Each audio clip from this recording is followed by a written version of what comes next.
প্রিয় বন্ধুরা, আপনার যদি কখনো মন খারাপ থাকে বা মনে কষ্ট থাকে বা ঘর থেকে কষ্ট পেলেন বা বন্ধু বান্ধব থেকে কষ্ট পেলেন, কোনো কারণে না যেয়ে একবারে মসজিদে চলে যান, নয়তো এমন একটি জায়গায় চলে যান যে আপনার ভালো লাগবে বা আপনার যে শান্তি বা স্বস্তির মিলবে, ওইরকম একটি জায়গায় গিয়ে নীরবে বসে যে আল্লাহর যে প্রশংসিত নাম, যে আল্লাহ তার সৃষ্টি নিয়ে ভাবুন, আপনার মনের কষ্ট দূর হয়ে যাবে।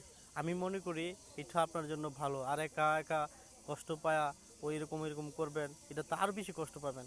তার চাইতে বরং আপনি মসজিদে যেতে পারেন বা নীরব একটি জায়গায় যেতে পারেন, আপনার ভালো জায়গার যেটা একদম নীরবে বসে থেকে আল্লাহ রসুলের কথা স্মরণ করেন, আমার নবী পাক কী করছেন, দুনিয়াতে কিসের জন্য আসছেন, আল্লাহর নাম জপেন, তাহলে মনে শান্তি লাগবে।